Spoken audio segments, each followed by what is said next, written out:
नमस्कार, माझे नाव वसंत पाटील.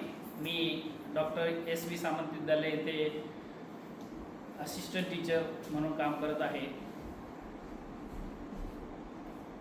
कोळी सरांनी माझ्यावर एक जबाबदारी दिली की BSF कंपनीकडून आणि नेक्स्ट एज्युकेशन यांच्याकडून आपल्याला स्कॉलरशिप मिळणार आहे आणि मुलांची निवड करा आणि जे काय असेल ते त्यांच्याशी संपर्कात राहा. आणि यासाठी मला अनन्या मॅडम यांचा फोन नंबर देण्यात आला. मी अनन्या मॅडमना कॉन्टॅक्ट करत राहिलो आणि त्यांनी वेळोवेळी आपल्याला जे काय आपल्याला राबवायचं आहे प्रोजेक्ट किंवा प्रोग्रॅम त्याची माहिती दिली. सुरुवातीला मला काही कळलेलं नव्हतं, पण फक्त यादी करून दिली, मुलं दिली. मला वाटलं झालं एवढ्यावर असेल, पण ते वर्षभर त्यांनी जे जे उपक्रम राबवले त्यामुळे मुलं एंगेज राहिली आणि मुलांनी खूप मोठे म्हणजे चांगल्या प्रकारे त्यातून वेगवेगळ्या गोष्टी शिकली.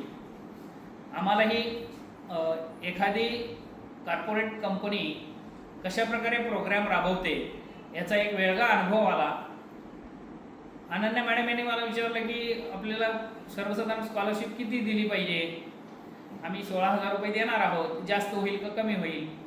सुरुवातीला मला असं वाटलं की आपल्या मुलांच्या मानाने ही जशी रक्कम चांगलीच आहे, फार मोठी आहे.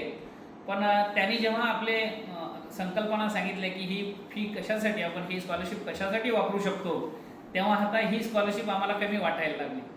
कारण वेगवेगळे कोर्सेस करायला जेव्हा आपण जातो तेव्हा ती फी आपल्याला कमी पडते. आज आता आम्ही ही फी MSCITचा कोर्स करण्यासाठी मुलांना वापरा असं सांगितलेलं आहे. त्याच्यामध्येच आपले जवळपास 6,000 रुपये वापरले जाणार आहेत. म्हणजेच राहिले 10,000 रुपये. त्याच्यामध्ये अनेक गोष्टी त्यांना म्हणजे बाकीच्या फी भरायच्या आहेत, तर ती मग अपुरीच वाटते. म्हणजे सुरुवातीला जी आम्हाला वाटलं की स्कॉलरशिप फार मोठी आहे, ती जेव्हा आम्ही वर्षभरात प्रोग्राम घेतले तेव्हा वाटायला लागलं की नाही, अजूनही आपण स्कॉलरशिप यांना देऊ शकतो. धन्यवाद सर्वांचे, BSF कंपनीचे, त्याचबरोबर अनन्या मॅडम यांचे आणि नेक्स्ट एज्युकेशन यांचे सर्वांचे आभार. थँक्यू.